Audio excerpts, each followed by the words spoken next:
ॐ तस्य ज्ञानञ्जनशलाकया चक्षुर्मिलितं येन तस्मै श्रीगुरवे नमः। श्रीचैतन्यमनोभीष्टं स्थापितं येन भूतले स्वयं रूपकदा मह्यं ददाति स्वपदान्तिकम्। वन्देऽहं श्रीगुरोः श्रीयुतापदकमलं श्रीगुरुन् वैष्णवांश्च श्रीरूपं साग्रजातं सहगणा रघुनाथान्वितं तं सजीवं साद्वैतं सावधूतं परिजनसहितं कृष्णचैतन्यदेवं श्रीराधाकृष्णपादान् सहगणा ललिता श्रीविशाखान्वितांश्च हे कृष्ण करुणा सिन्धो दीनबन्धो जगत्पते गोपेश गोपिका कांत राधा कांत नमस्तुते। तप्त कांचन गौरांगी राधे वृंदावनेश्वरी वृषभानुसुते देवी प्रणमामि हरिप्रिये। वाञ्छाकल्पतरुभ्यश्च कृपा सिन्धुभ्य एव च पतितानां पावनेभ्यो वैष्णवेभ्यो नमो नमः। नमः विष्णुपादाय कृष्णपृष्ठाय भूतले श्रीमते भक्तिवेदांत स्वामिन्निति नामिने। नमस्ते सारस्वते देवे गौरवाणी प्रचारिणे निर्विशेष शून्यवादी पाश्चात्य देशतारिणे। जय श्री कृष्ण चैतन्य प्रभु नित्यानंद श्री अद्वैत गदाधर शिवासादि गौर भक्त वृंद। हरे Krishna Krishna Krishna Hare Hare Hare Ram Ram Ram Hare Hare.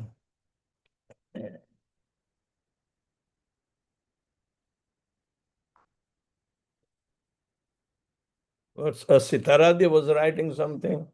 Next COVID. So Sanatman made some comments, so he's some coming back.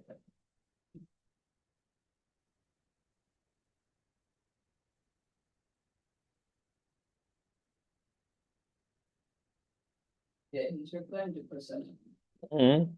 He's replying to Sanatman. Okay. Chanara and Yashoda.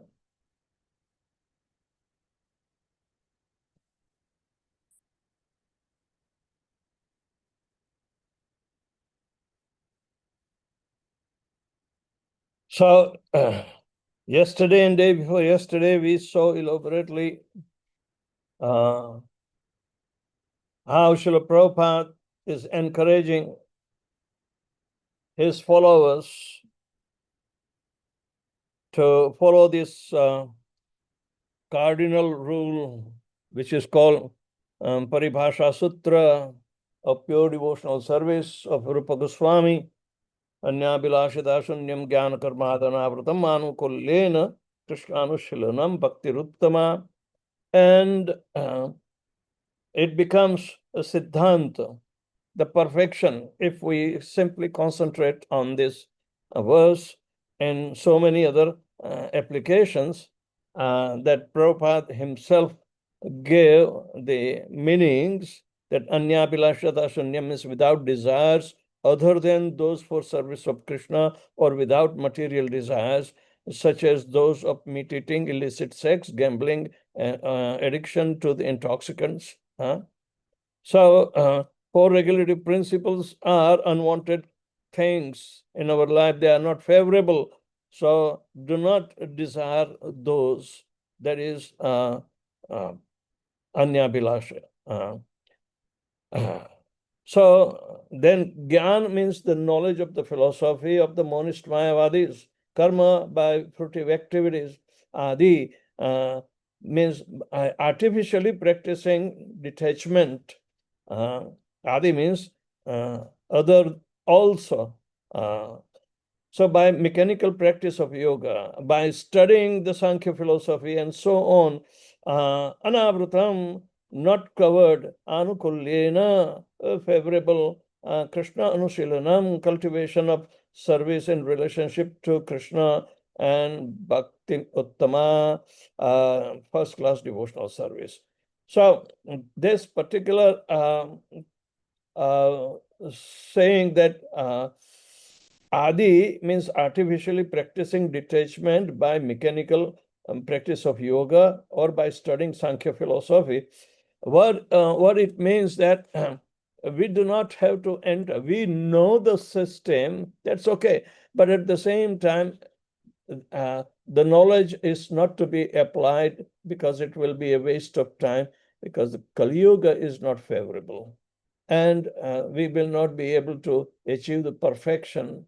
But people are still so much egoistic that they still want to continue. So we do see this Gyan and Karma and Yoga practices elsewhere, and they comprise, but they may be part of Sanatan Dharma, but it's not the conclusion of Sanatan Dharma. Conclusion means pure devotional service.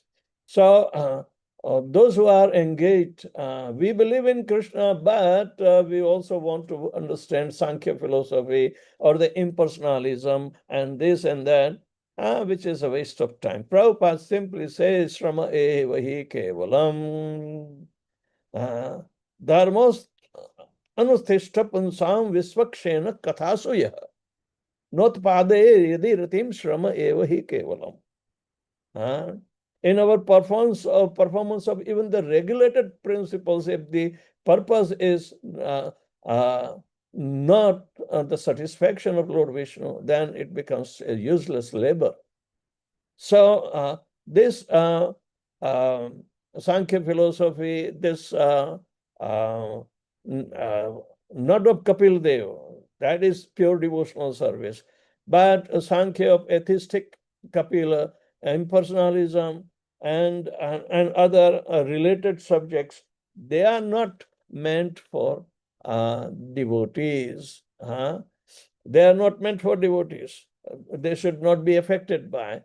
But unless and until one has an egoistic or misdirected desire, then he may pursue, but then he cannot claim that it will make his devotion perfect. No, that is not the requirement even. Anyabhilashita shunyam. We must be rid of all these so-called different inclinations and desires to study because they are part of Vedas. No, there is no necessity. So, anavratam means we should not be affected. We should not be, allured by this what we call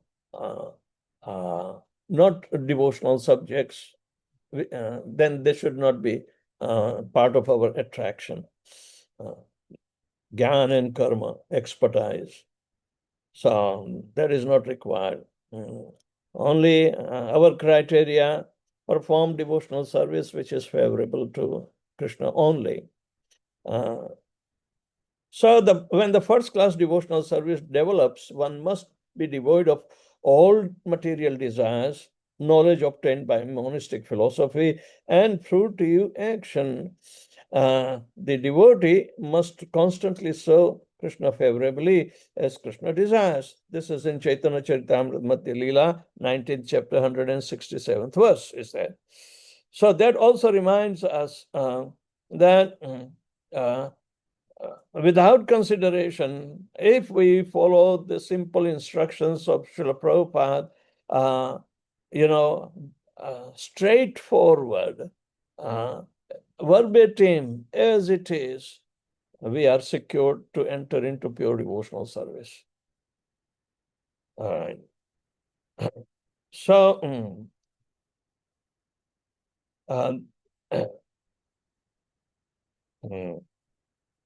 because Siddhanta Baliya Chitte Nakar Alas Iha Haite Krishna Lage Shudrad Manas.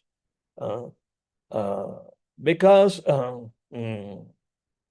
the strength is in the Siddhanta. Our potency is coming from the Siddhanta of pure devotional service, Anyabhilashita shunyam.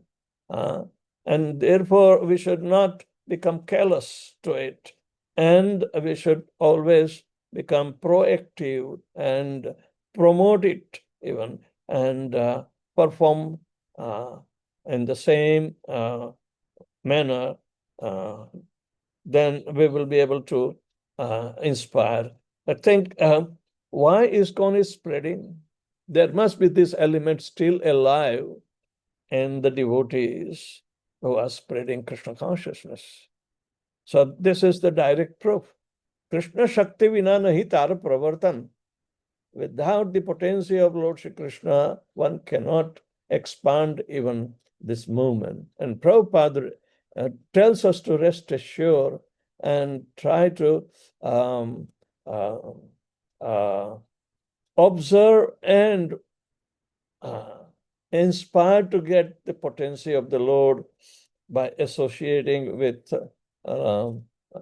pure devotees. Satam prasangam mamavirya samvidha bhavanti radhakarna rasayana katha tajjoshanavam apavarga vartamani shraddharati bhaktir anukramashyati. This is how the emergence of the pure devotional service will come. This is our direct process. We do not depend upon such jnana and karma which are in there. Because by performing devotional service, Vasudeve Bhagavati Bhakti Yoga Prayojita, if you are engaged in the loving devotional service of Lord Vasudeva, Krishna, then Janayatyaso Jnanam Vairagyam Chadahitukam. It will produce what? Ahetuki Gyan, means causeless knowledge about the absolute truth, and Vairagyam, detachment from this material world. Both are concomitant factors. They are not prerequisites, but they are the byproducts of pure devotional service, and we will receive it.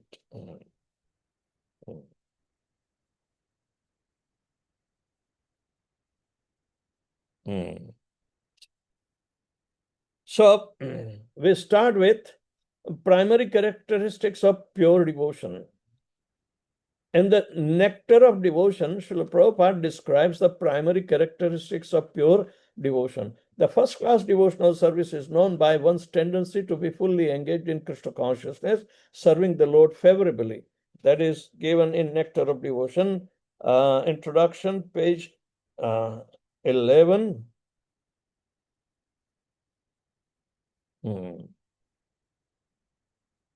And from that, we have also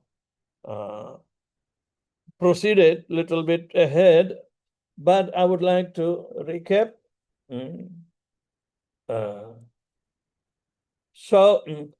Thus the three primary characteristics of pure devotion are its full engagement, that is Krishna Anushlanam. It is performed with intent favorable to Krishna, Anukulyena, and it has Krishna as its sole beneficiary. Full engagement in devotional service has many aspects, whether performed at the stage of practice or perfection. All aspects culminate in activities authorized by the disciplic succession. Srila Prabhupada often uses the word cultivation to indicate the activities of the full engagement that reawaken or are characteristics of the dormant spirit of loving service. And this word cultivation is highly emphasized and talked that what does it mean by cultivation? We saw yesterday, it's just to cultivate the field of devotion, where in Sankirtan movement, lots of seeds are to be planted and to be nurtured. That is the real plantation. Every soul is a what you call the seed of devotion. Every soul has. Therefore, if the soul has, it's only a matter of pulling it out, that element of love, devotional service, bhakti, because it is embedded in there, but it may not be growing fully. It will grow only up to the level of your what you call Agyat Sukruti. And we depend upon Agyat Sukruti to increase every life. And we may be able to reach probably at this stage. So the human form of life is very, very rare to be achieved. And even in human form of life, the seed of pure devotion, when it is allowed to be cultivated and planted in fertile soil of the devotion itself, so it will grow. And in Sankirtan movement, a whole field is said to be planted with seed of devotion. So this is the nature of Sankirtan movement. So cultivation of Krishna consciousness is a very meaningful term that Srila Prabhupada is using. Jiva Goswami in his commentary on this verse divides the cultivation of devotion into two aspects: the activity itself, chesta, and the underlying mood of devotion called bhava. Both are connected. However, the activities of devotion may be said to include the mood of devotion. In the final analysis, since verb predicate action, a study of the activities of devotion explained fully the word cultivation. As Srila Prabhupada writes, without activity, Krishna conscious alone cannot help us. We must perform. We must act. That is also given in Nectar of Devotion introduction, page 21.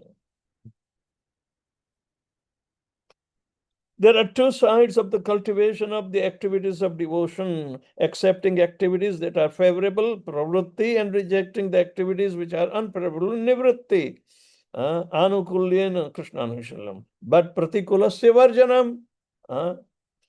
So as already mentioned, these are the first two of the 6 stages of surrender and pure devotion. A devotee performs both pravritti and nivritti with the body, words, and mind. Such cultivation is said to increase in difficulty as it progressively increases in subtlety from the body to mental activities. Examples of activities favorable to devotion are the first 10 of the 64 items of sadhana bhakti, delineated in Bhakti Samr Sindhu, beginning with taking shelter of bona fide spiritual master. This is given in the Nectar of Devotion, page 6, chapter 6, page 53. Examples of activities to avoid are the second 10 of those 64 items, beginning with rigidly giving up company of non-devotees and including avoiding offenses in service, that is seva aparad, to the holy name, the nam aparad, and to the holy places, dham aparad. We have to be rid of that. So the prefix anu in the word anushilanam means following. The cultivation of devotional service must follow the guidelines of spiritual master connected to Krishna through the chain of disciplic succession. Such connections ensure that the activities in devotion are performed according to Krishna's introductions and liking. Connecting with Krishna not only authorizes activities in devotion, but also spiritualizes them. Devotional service is an aspect of Krishna's internal potency, Swarupa Shakti. When a devotee performs activities following Krishna's desire, the Swarupa Shakti coming from Krishna through the spiritual master spiritualizes those activities. Srila Prabhupada writes that the energy by which devotional service is performed can be spiritualized by the mercy of both bona fide spiritual master and Krishna. This is also said in Nectar of Devotion, introduction, page 22. To understand to the untrained eye, the activities of pure devotion may appear mundane. For instance, a materialist may exhibit affection for his child in so many ways, and a devotee may exhibit affection for the Lord's deity form. Despite appearances the devotee's activities is under the direction of internal potency and therefore supramundane, aprakrita. The following discussion describes the second and primary characteristics of pure devotion, that is performed with the intent favorable to Krishna. The qualifying adverb anukulyena is precise and means with favorable intent. When Krishna is added as a prefix, it means that the cultivation of devotional service activities must be done in the mood of favorable to Krishna. Vishwanath Chakravarti Thakur has carefully responded to scholars who consider that the definition of pure devotion would also be complete anukulyena, where to mean simply pleasing to Krishna. The Thakur has shown this to be incorrect. Vishwanath Chakravarti Thakur says, anukulyena means only pleasing to Krishna. That is incorrect. Any meaning other than one intended by the author imposes a definition on pure devotion either too broad or too narrow. So, how could pleasing be the definition too broad or too narrow for the word anukulyena? If anukulyena were to mean the cultivation of the activities that are simply pleasing to Krishna, then some non-devotional activities would be included in concept of pure devotion, and some devotional activities would not.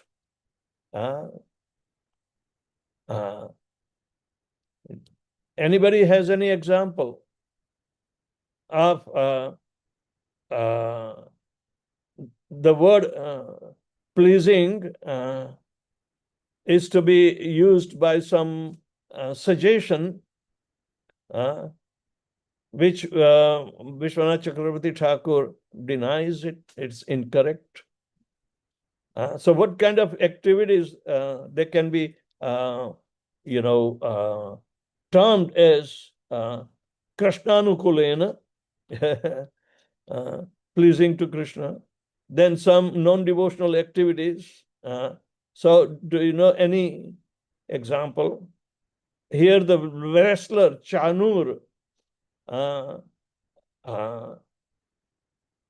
is given. He was beating Krishna's chest, butter soft body with his fist in the presence of Mathura residents, and Krishna was feeling pleasure by tasting the mellows of heroism, that is Virarasa.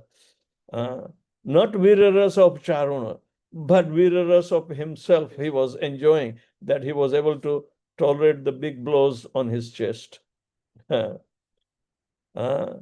So scriptures confirm that Kshatriyas enjoy a good fight even when they experience bodily pain. And this particular verse, which is like parable, it describes the exact feeling that Himalayam nyastadanda praharsham manasvinam eva sat samprahara.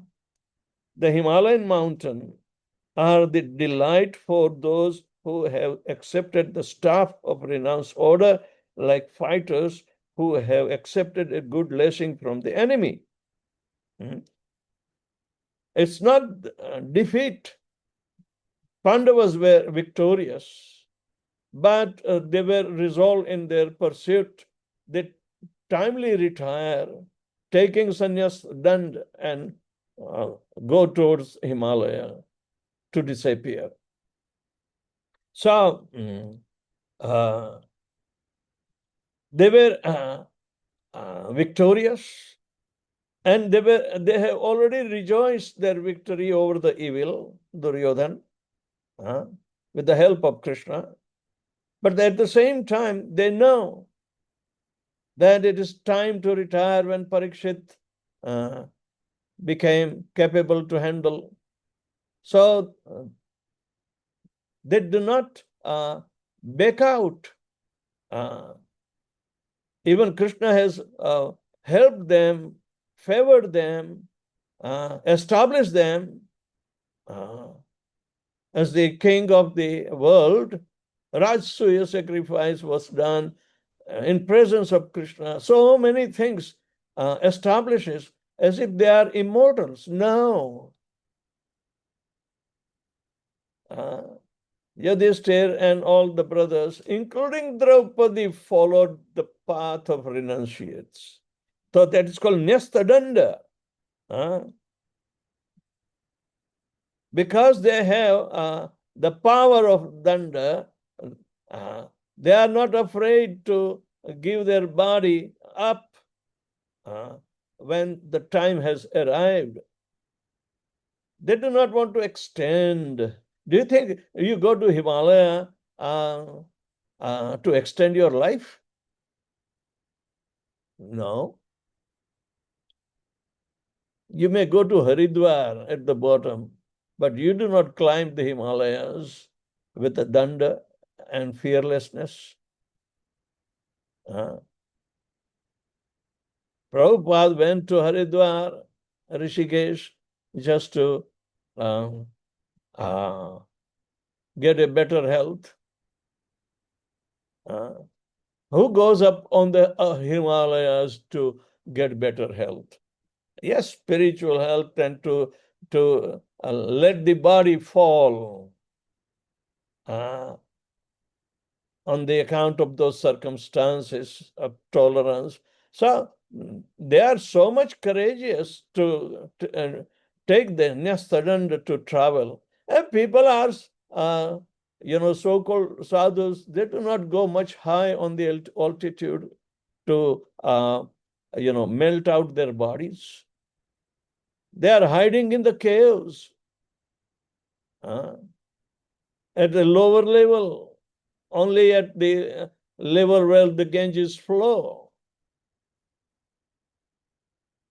Anyway, they are pseudo showboatal, but no bhakti is there. So this is the delight of those who have accepted the staff of renounced order, like fighters who have accepted good blessing from the enemy. Why it is good blessing from the enemy? The ultimate enemy is for the body is the death.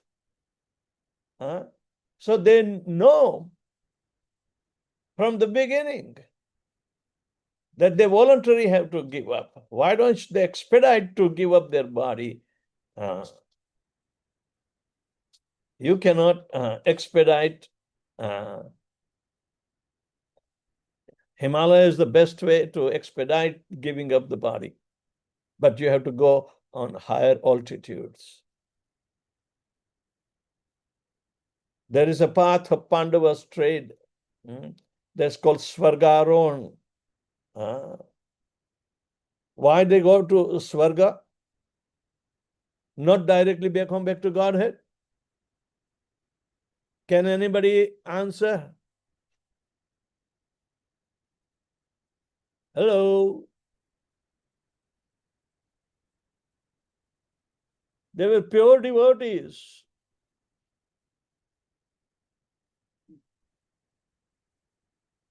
And they did not want to go back to Godhead, but they went to Svargaloka. Hello? Prabhus? Think and answer.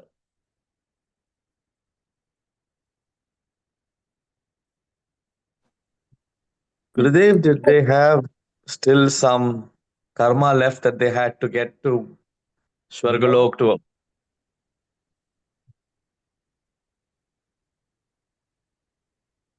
Lord Pranams, Gurudev. And I says Krishna told them to become a devotee. No? Where does it say? Guru Maharaj, sorry, did they still have material desires? No. Hare Krishna, Hare Krishna, Guru Maharaj. Yes. Dhanavad Pranam. Guru Maharaj, is it because Arjuna is the son of Indra and... Yeah, they were all sons of demigods. Hare Krishna. So naturally, their potency has to go there. They were in service of Krishna there. Arjun was son of Indra, Yudhishthir, the son of Yamaraj. Karna was son of who? Suryadev. So they participated in pure devotional service of Lord Shri Krishna. They hadn't done anything unfavorable to Lord Krishna. Right? Going back home, back to Godhead is there, but even Bhishma Pitama, he was Vasu, the demigod from Swarga.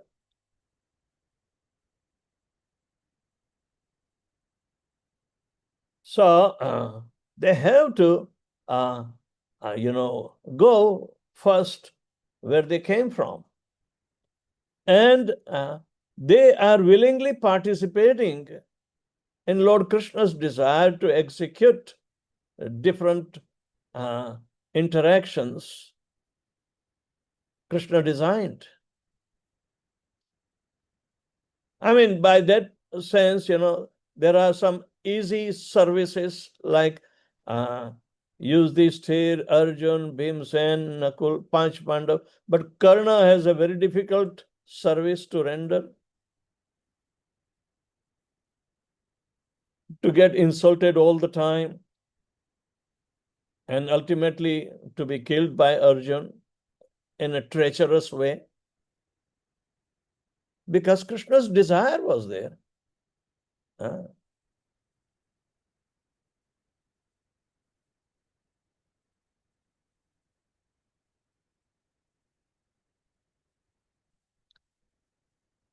They all participated to enact this particular drama of Mahabharata, to show the value of pure devotional service. So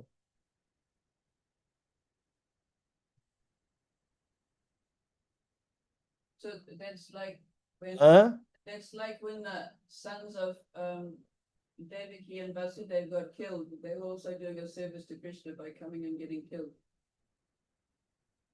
Who was son? There was 8. Was it the Vasus? Yeah, one of the Vasus. But what I'm saying, Dhritarashtra's sons came from where? Not from demigods. No, I was talking about Vasudeva and Yashoda, Devaki's sons got killed before Krishna's birth. That's the same thing, right? But whatever it is, they say Anukulyena Krishnanushilanam Bhaktiruttama. These are pure devotees, and whatever Krishna wanted them to play a role, they were even when we say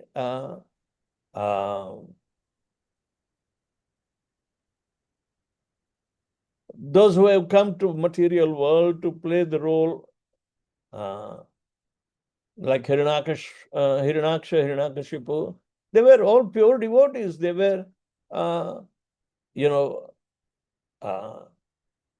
ready to take the curse and inconveniences to glorify the Supreme Personality of Godhead.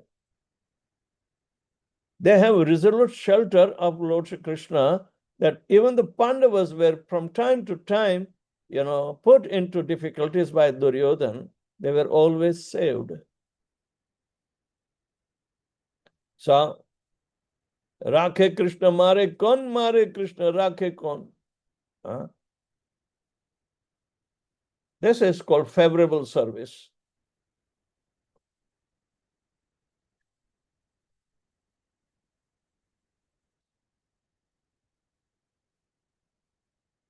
So, it would include the mood and behavior of antagonistic demon a mood never accepted as devotional service for Chanur.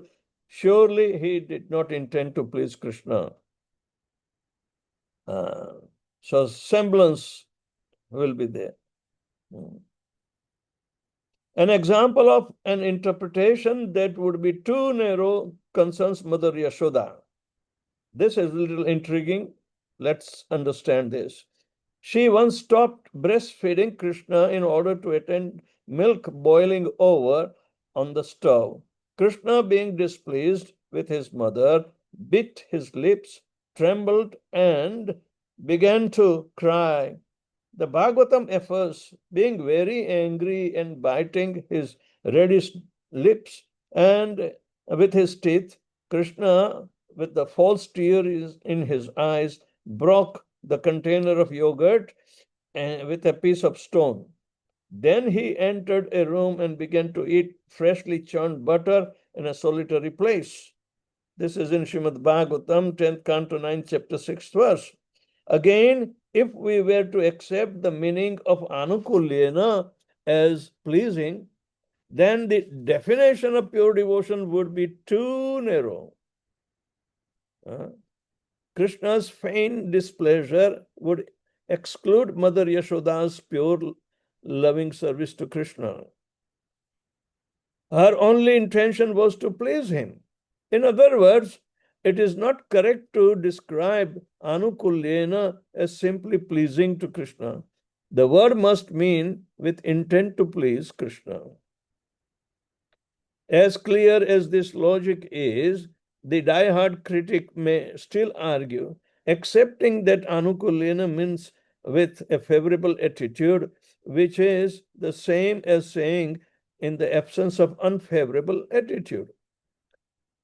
What need is there to further qualify bhakti with the word anushilanam? Why not just say Krishnaanukulyena bhaktir et astama? Anushilanam is the word which they are object. Anu means follow in the footstep. Shilanam means the way the predecessor acharya, you have to follow in the footsteps of them. That is anushilanam. And those who are directly taking such role without even authority of the predecessor acharyas, then Vishwanath Chakravarti Thakur answers that the meaning of pure devotion is not established by mere absence of inimical attitude.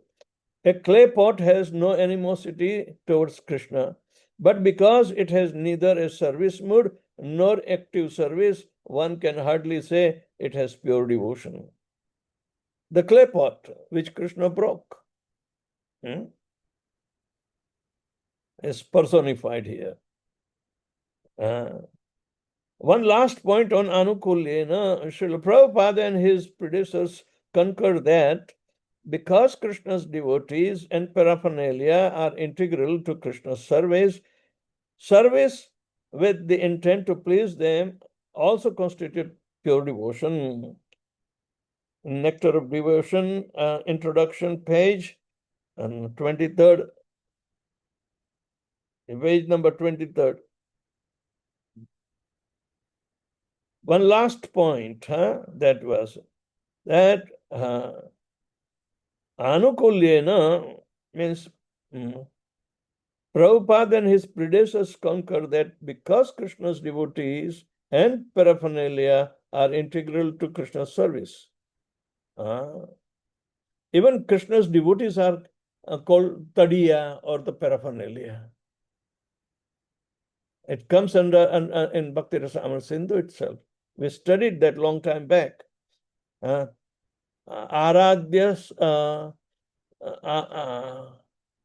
Brajendra Tanaya Taddhamam Vrindavanam. There is also Is that Lord Shiva's verse? Lord Lord Shiva spoke about. Lord Shiva is speaking. Aradhanam hi sarvesham Vishnu aradhanam param tasmat parataram devim tadiyanam samarchanam.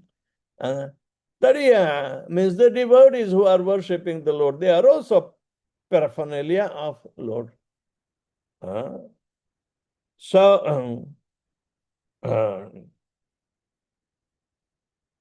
Rupa Goswami's use of the word anukulena in conjunction with Krishnanushilanam must be accepted as perfect because its ability to stand firm against the challenging arguments. There is no need to modify the quality of that usage. Krishnanushilanam must be accepted.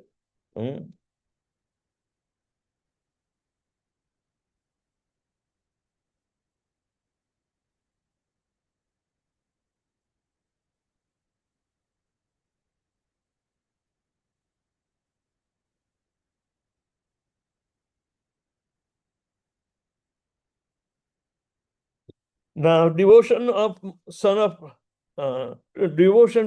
of Yashoda is supreme. The third and final primary characteristics of pure devotion is that Krishna is its sole beneficiary. Of the primary characteristics, this one is the most important. When we say Krishna, we mean Krishna. His personal expansion, swamshas, his separated parts, vibhinnanshas, and his various energies, shaktis, inclusive. The Garud Puran originally defines bhakti as service to Lord alone, which means Krishna and his personal expansion, swamshas. This is the definition of devotion from Garud Puran, Purvakhanda, 231st verse, the third was given in chapter 1. That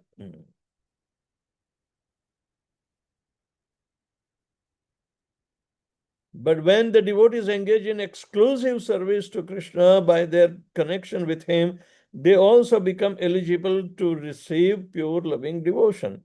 Srila Prabhupada lists Krishna's pure devotees, his paraphernalia, and his abodes as objects of loving affection. This is said in Nectar of Devotion, introduction, page number 23. That said, two aspects of Krishna are not objects of pure devotional service. His all-pervasive feature is Brahman, and his localized feature is Paramatma.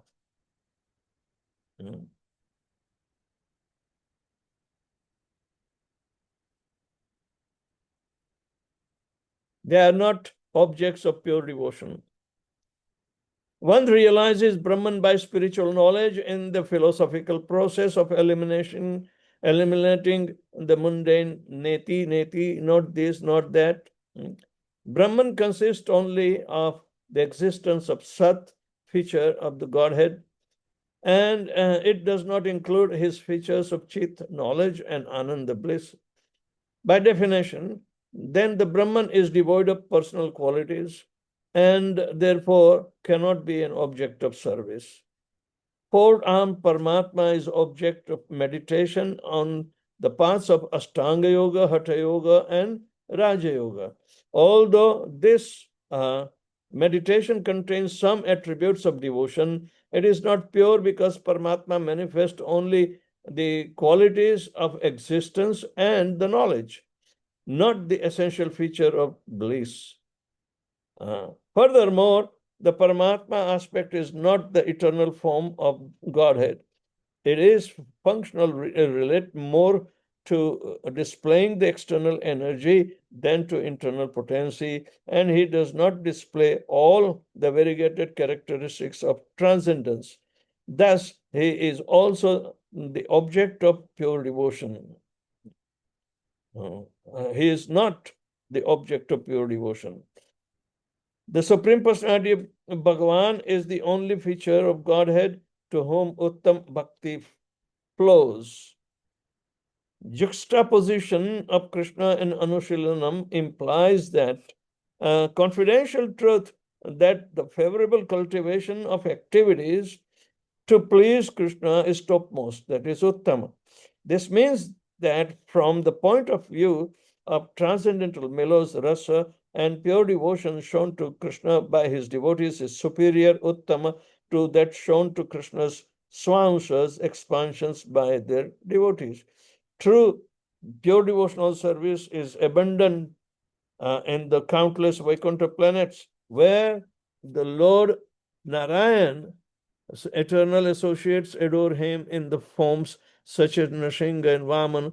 But Vaikunthavasi cannot compare in purity to the Vrajabhakti of the inhabitants of Golok Vrindavan, the abode of the original Supreme Personality of Godhead, Sri Krishna. How should devotees understand this transcendental dichotomy between the devotion to Krishna and devotion to his personal expansions? Srila Rupa Goswami explains like this. Siddhantatasto abhedapi Srisha Krishna Swarupayo Raseno Kriyate Krishna Rupam Esha Rasa Sthitihi. According to the transcendental realization, there is no difference between the forms of Narayan and Krishna. Yet, in Krishna, there is special transcendental attraction due to the conjugal melo, and consequently, he surpasses Narayan. This is the conclusion of the transcendental melos in Bhakti Rasamrita Sindhu, 1st canto, 2nd chapter, 39th verse. Wow. See,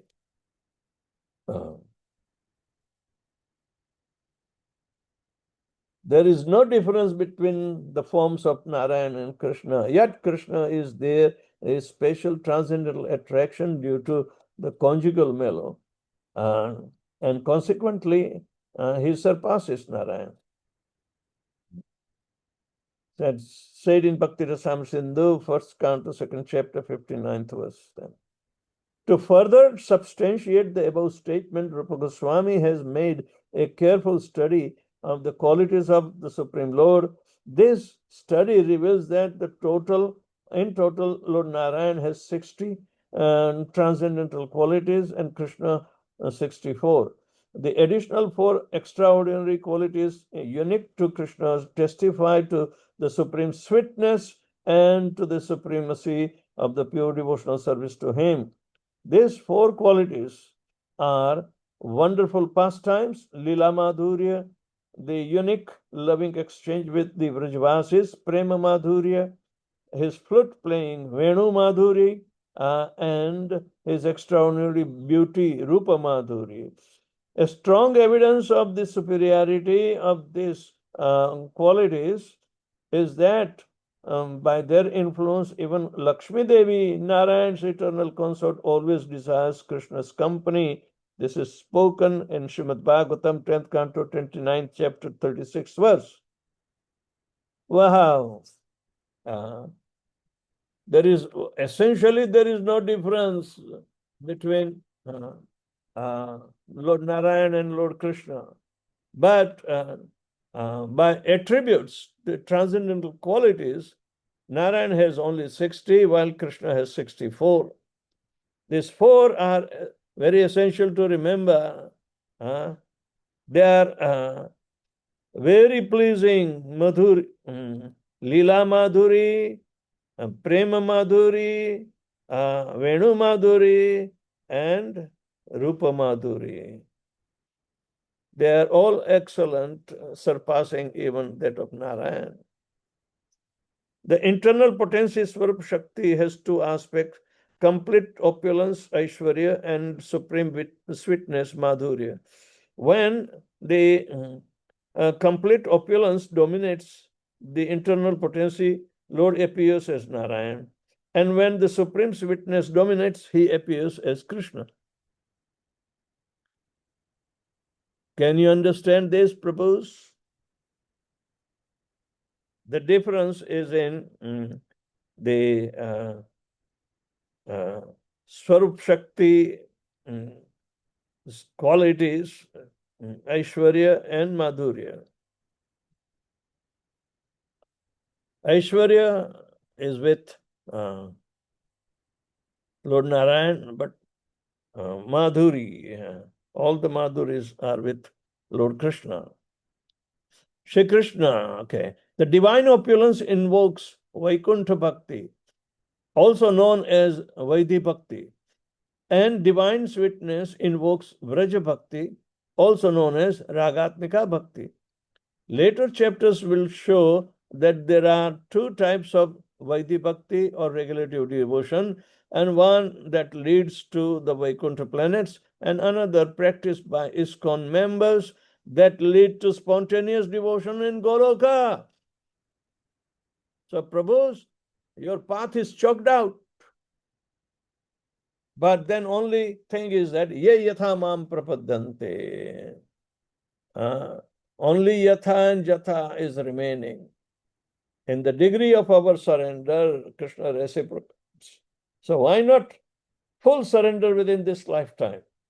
That is called pure devotional service, and very successive advancement stages will be there.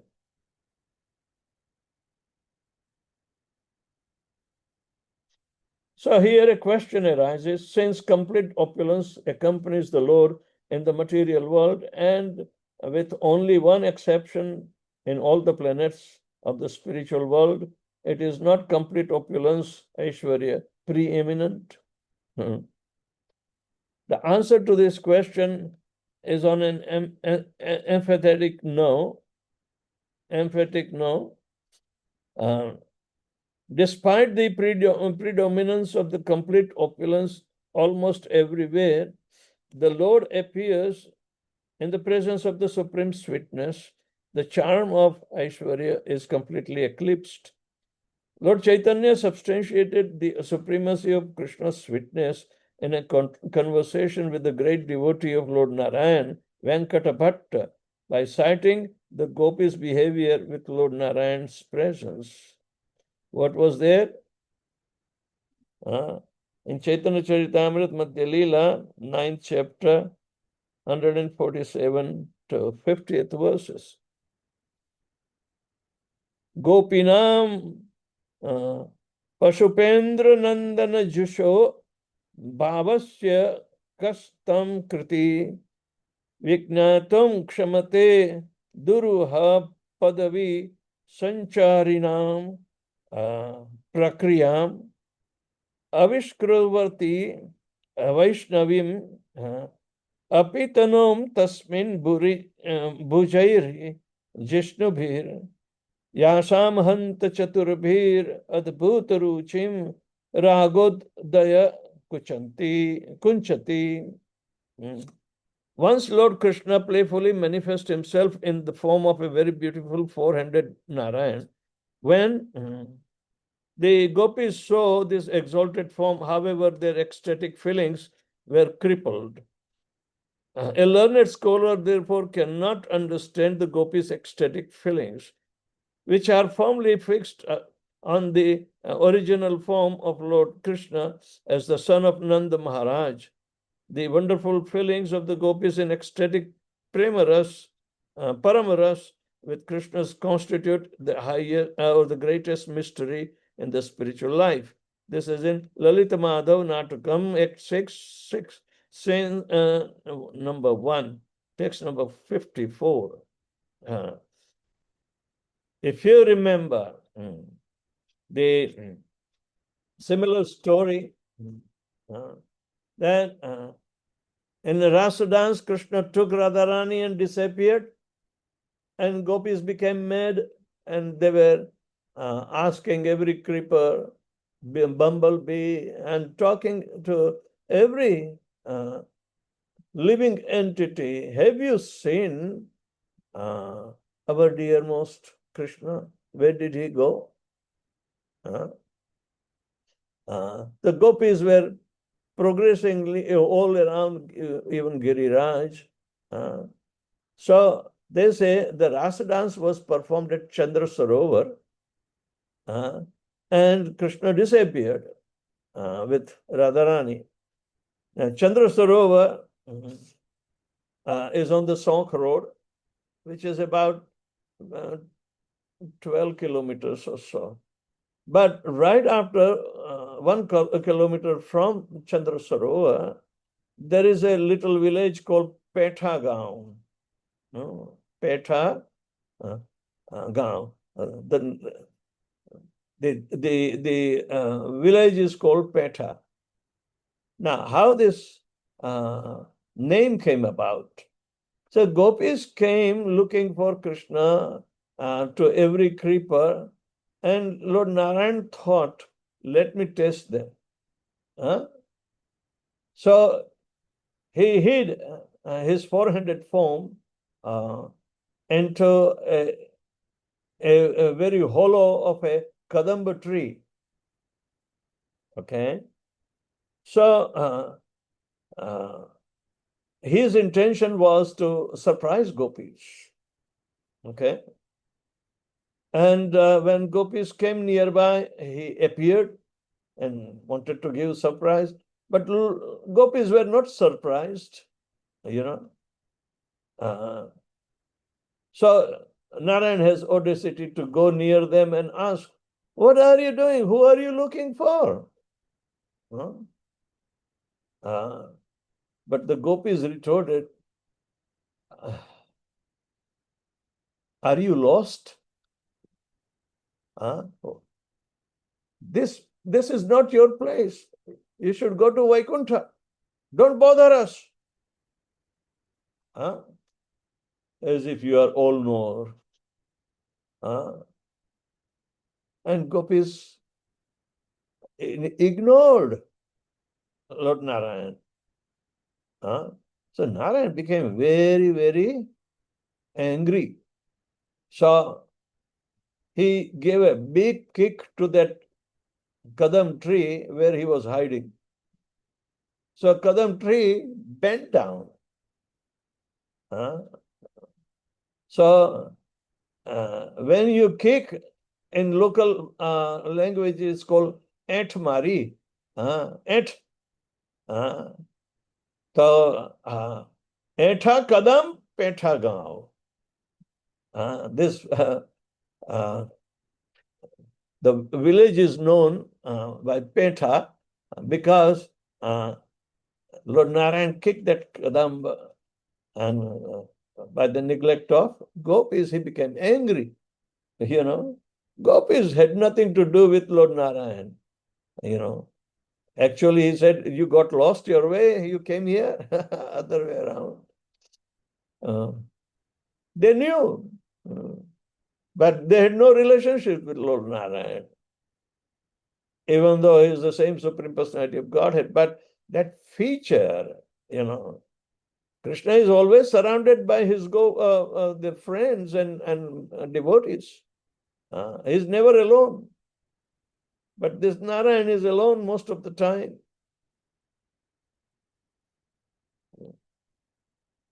So anyway, the point is that Vaikuntha Bhakti is known as Vaidhi Bhakti. And we are also studying Vaidhi Bhakti by performing Archanam, Vandanam, Pujanam. After second initiation, to worship our deities in the form of Lakshmi Narayan, in the mood of awe and reverence. So, devotees are not at fault. Neither one can say that, oh, they are neophytes. They do not know the higher taste yet. Yes. That may be a different thing. But unless and until the Lord's majesty and subordination is required to follow in the footsteps of gopis.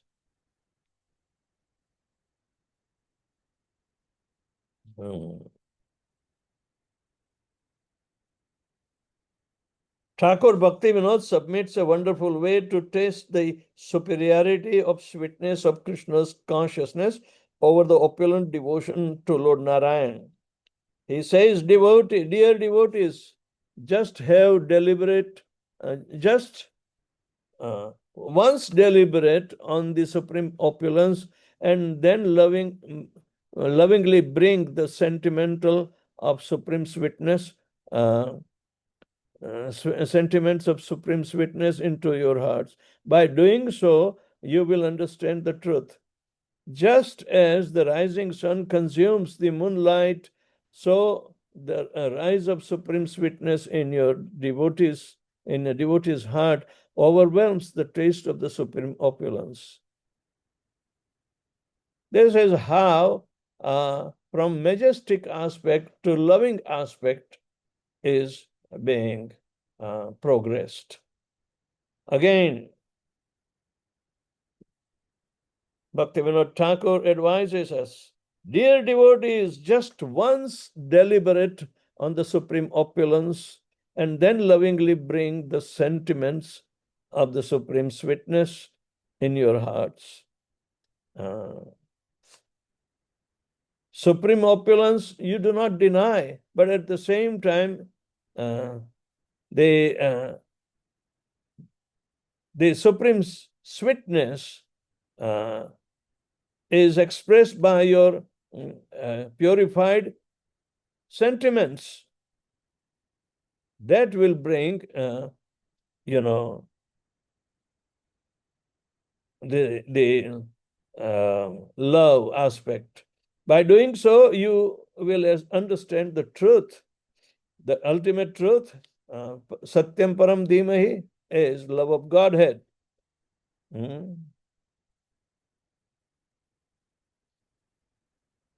So the rise of supreme sweetness in a devotee's heart overwhelms this, the taste of supreme opulence. To help the reader make this experiment, the following 2 paragraphs are meditation worthy of comparison. Let's read. Lord Narayan was seated on the shoulder of Strotra or Garuda, who had big wings. As soon as the Lord appeared, all the directions were illuminated, diminishing the luster of Brahma and other present. His complexion was blackish, his garments yellow like gold, and his helmet as dazzling as the sun. His hair was bluish and the color of the black bees, and his face was decorated with earrings. His 8 hands held a conch shell, wheel, club, lotus flower, arrow, bow, shield, and sword.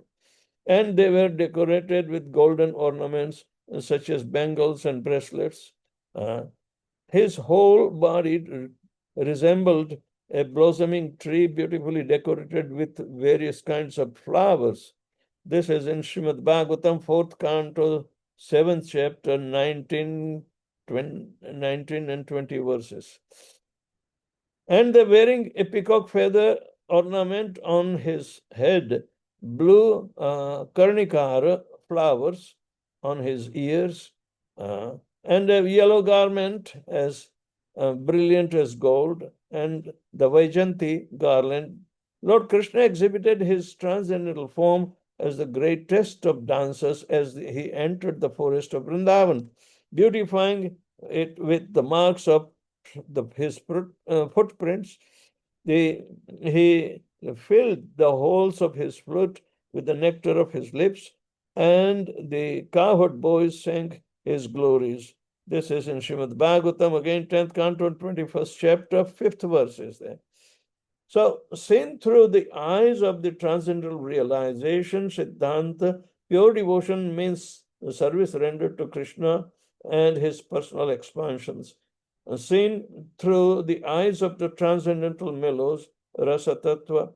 However, the taste of pure devotion to Krishna's expansion pales next to that of the devotion to Shyama Sundar. This is the conclusion of all Shastras, therefore, of which is Srimad Bhagavatam. Foremost is the Srimad Bhagavatam. This completes the analysis of the primary characteristics of pure devotional service chapter 7 will study its secondary characteristics. So, primary characteristics of pure devotion. Can somebody enumerate? Anukulyena Krishna Nushilan. 3. Primary characteristics. Haribol. 1 is intent to please Krishna. 2 is favorable to Krishna. And 3 is Krishna is the sole object. Let's see, someone else has to be. Haribol. Guru Maharaj, is it Kleshagni Shubhada?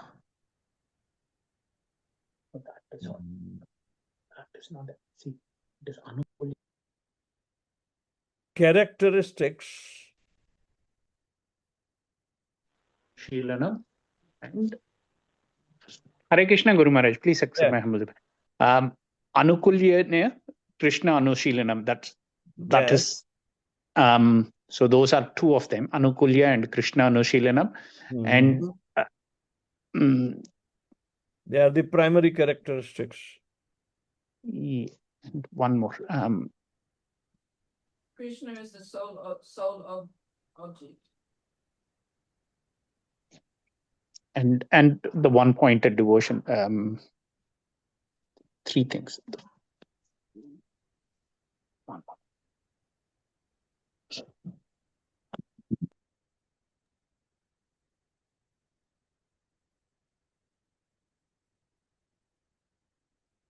Guru,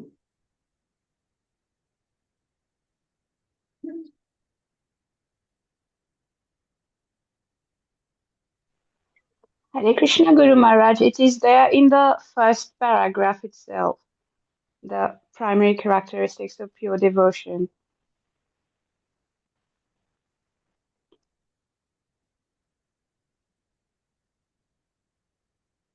Hare Krishna Guru Maharaj, Dhanavad Pranam.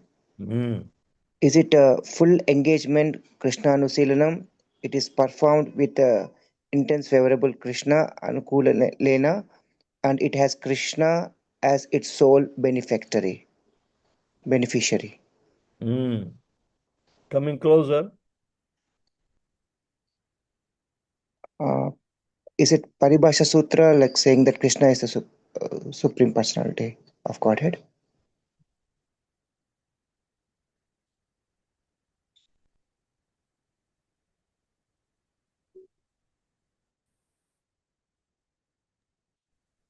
Guru Maharaj, is it that Dandavad Pranam Gurudev, is it that it has to be done with the intent of pleasing Sri Krishna instead of just pleasing Krishna?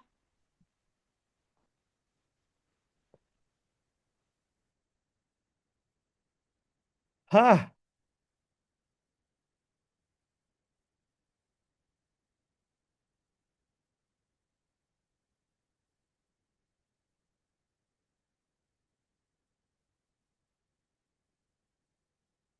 Primary characteristics of pure devotion.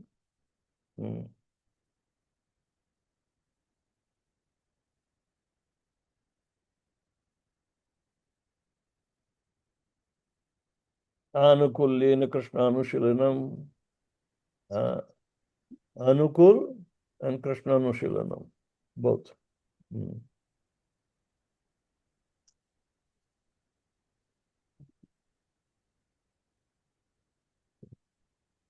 Now we will be studying the secondary characteristics. Primary characteristics we have done. Secondary characteristics will be also to be understood.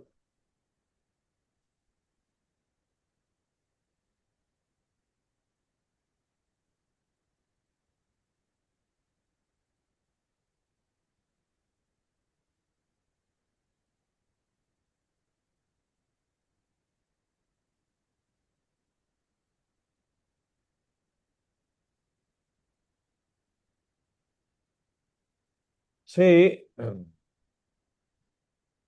the primary characteristics of pure devotional service do not in themselves fully define Uttamadhikari. Because favorable service to Krishna, Anukulyena Krishnanushilanam, is also one of the symptoms of the semblance of devotion. We'll deal with tomorrow, okay?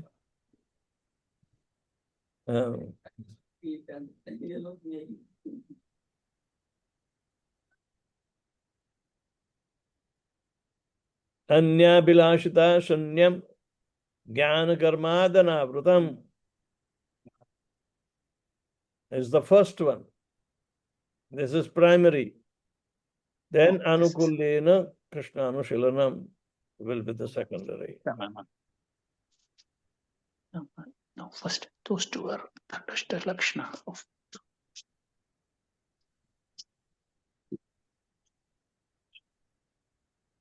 Anybody has any question? You have to recite the whole verse, not getting on the only Anukulyena Krishnanushilanam. Vijayalala Samadhi Hindu. Hare Krishna, Guru Maharaj. Dandavat Pranam. Hare Krishna. Gurudev, you just mentioned that the first, that is Anyabhilashita Shunyam Jnanakar Madhyanavritam is the primary characteristics.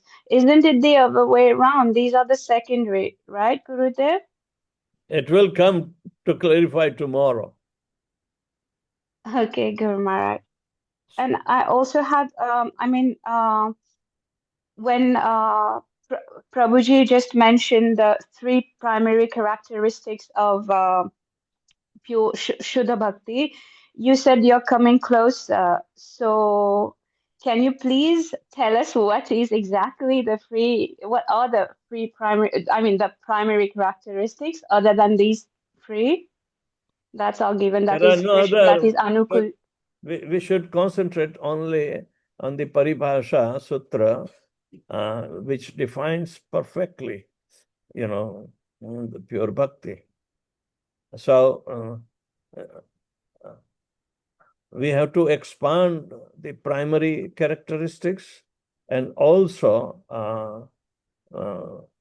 that should be first in our heart, and then activities. First, it should come in our heart, means the mind, and then performance of the activity. Whatever is in your mind, you're going to act accordingly, right? So unless and until if you are in mind, how will you be able to perform? Anukulyena. Yes. That becomes second. Yes, Guru Maharaj. Yeah. Okay. Two things then.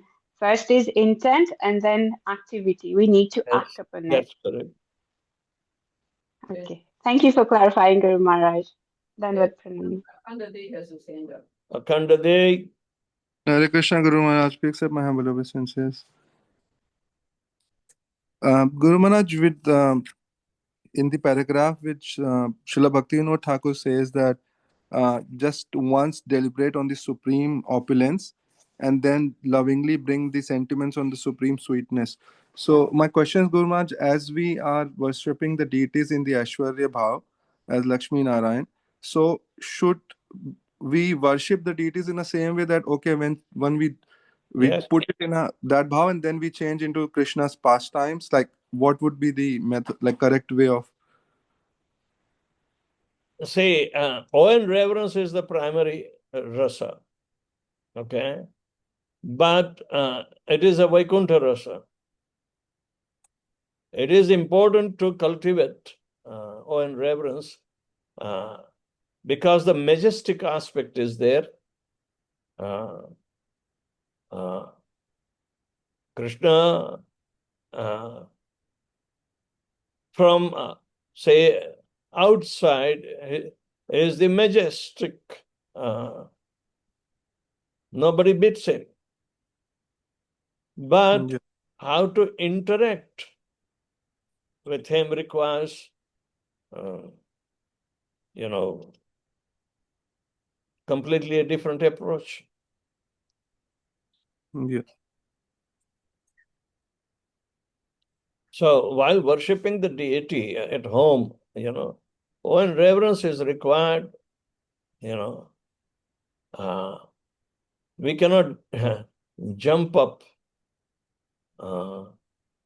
while in Vallabhacharya Sampradaya, they treat the Supreme Personality of Godhead only Yashodastyananandana, a crawling baby, Yeah.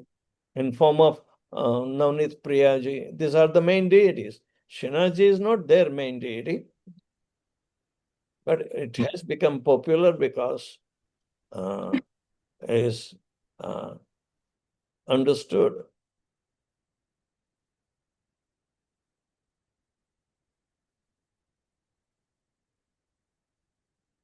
Suhridam Prabhu was waiting to speak. Yes. Thank you, Guru Maharaj. Haribol, Suhridam Prabhu. Hare Krishna, Gurudev. Please accept my humble obeisance and your lotus spirit. Gurudev, intention, activity, and effect. Effect is pleasing Krishna. Here the intention may be positive and the activity is also as per Shastra, but the effect may be or may not be. But in Chanura's case, intention was negative, activity was negative, but Krishna was pleased with the Vera Rasa. Who can I have, touch even Lord Krishna's body? yeah. Guru Maharaj, here the ultimate effect is important or the intention is important or both are important. They can be liberated at the maximum, and not beyond that. So they regain their position back. So therefore positive intention and it should, the activity should result in satisfying Krishna. Yeah, but fighting with Krishna was not appreciated. Therefore, two extremes are. He was a giant and Krishna was a baby. Right? Yeah. So therefore, But Gurudev, because of enmity,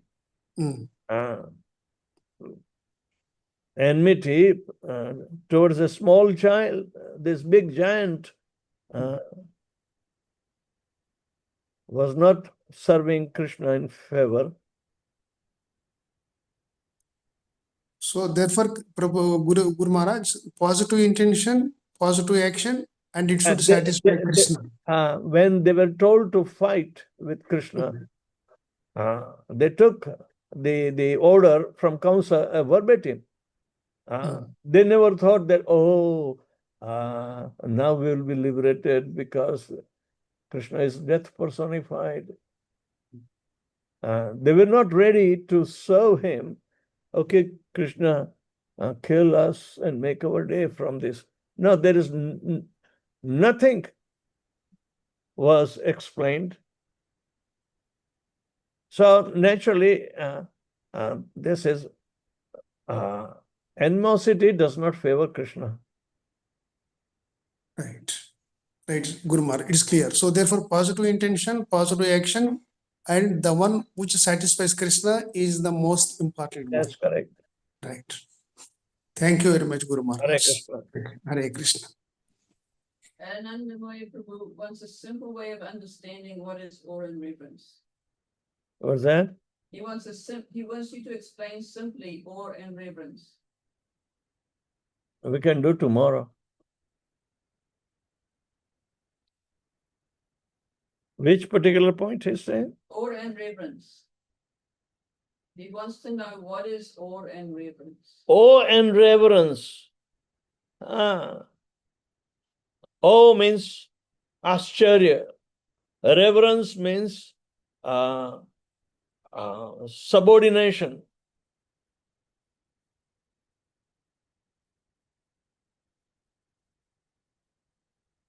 You put yourself low in front of them. It's called because you are showing reverence to him.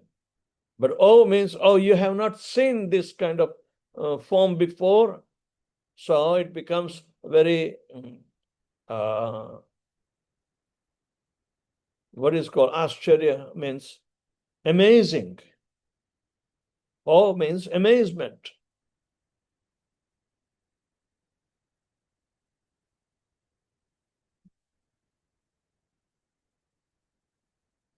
First of all, when you have not seen Krishna's form, and when he appears for the first time, you are seeing, you will become amazed. That is called awe. And reverence means respectful. So all your activities, and then because we do not know Lord Shri Krishna, and yet we are worshipping the Archa Vigraha, we must cultivate this attitude of awe and reverence and worship accordingly.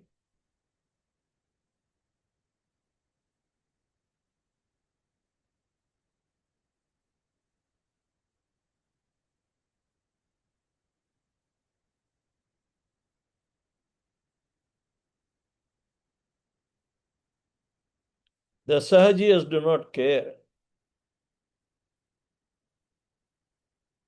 They kiss Krishna's deity also.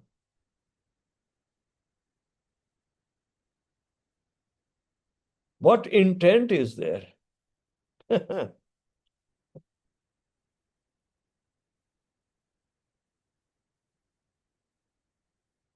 Okay.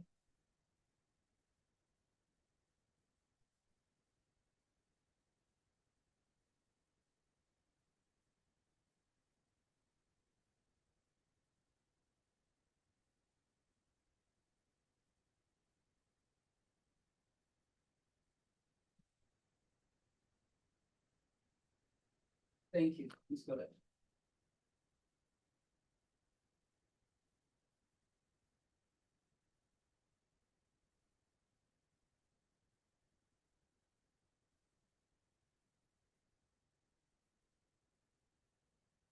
All right. Srila Prabhupada ki. Thank Thank you, Guru Maharaj.